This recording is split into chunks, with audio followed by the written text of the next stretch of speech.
Hello दोस्तों। आज के वीडियो में हम जानेंगे आईसीएफ बोगी की कंप्लीट डिटेल, इसके parts name, suspension system, braking system और इम्पोर्टेंट रेलवे क्लियरेंसेस।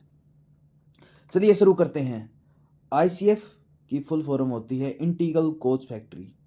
ये bogie tubular frame design, light weight और इजी मेंटेनेंस के लिए जानी जाती है।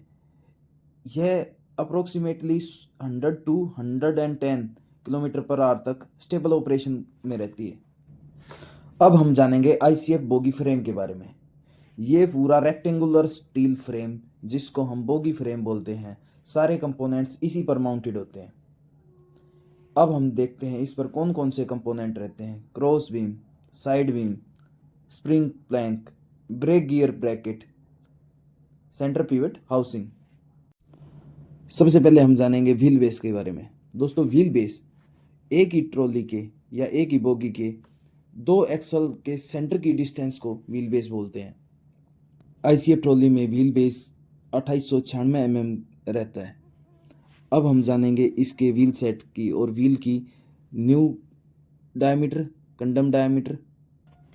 आईसीएफ ट्रॉली का न्यू कंडीशन में व्हील डाया 915 और वॉर्न कंडीशन में 825 रहता है।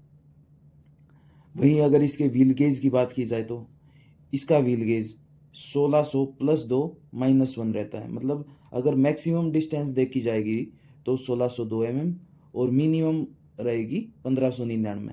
ये अक्सर क्वेश्चन पूछा जाता है। आईसीएफ ट्रॉली के बोगी फ्रेम की बात की जाए तो यह मेनली 3 पार्ट्स में डिवाइडेड किया गया है। लॉन्गिट्यूडनल, ये जो बीच वाला पोर्शन रहता है इसको बोलते हैं ट्रांजम, एंड जो आउटर टेरिटरी पे दोनों एंड्स पे है इसको बोलते हैं हेड स्टॉक। आईसीएफ बोगी के प्राइमरी सस्पेंशन में डैशपोर्ट अरेंजमेंट होती है, जो कि एक सिलेंडर पिस्टन अरेंजमेंट की तरह काम करता है।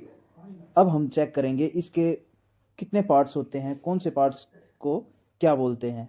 जैसा कि हम डायग्राम में देख पा रहे हैं, इसके करीब अप्रोक्सीमेट 16 पार्ट्स हैं। ड्यूरिंग एग्जामिनेशन हमें क्या क्या चीज़ें चेक करनी है।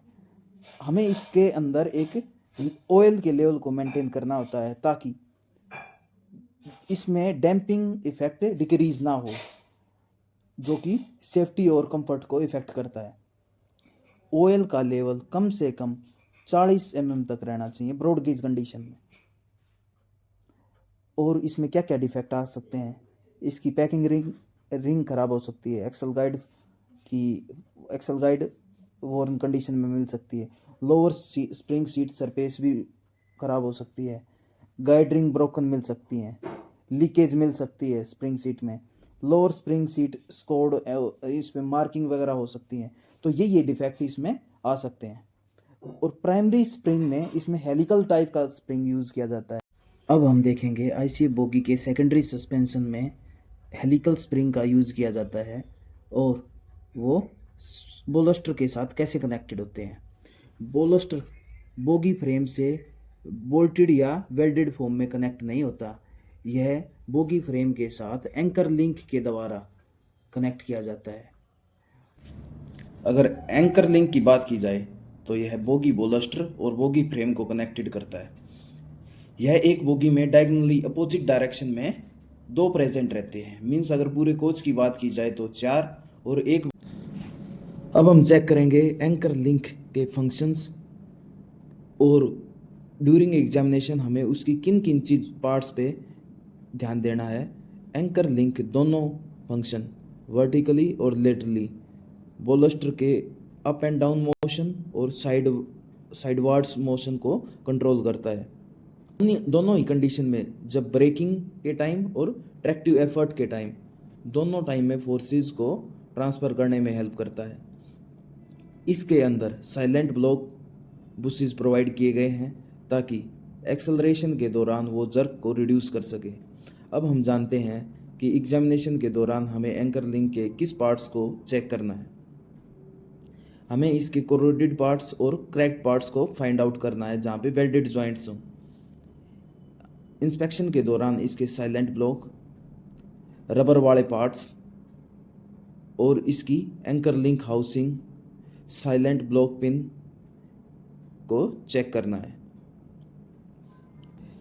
किसी भी कोच में टूटी अवस्था में एंकर लिंक को परमिट नहीं करना है।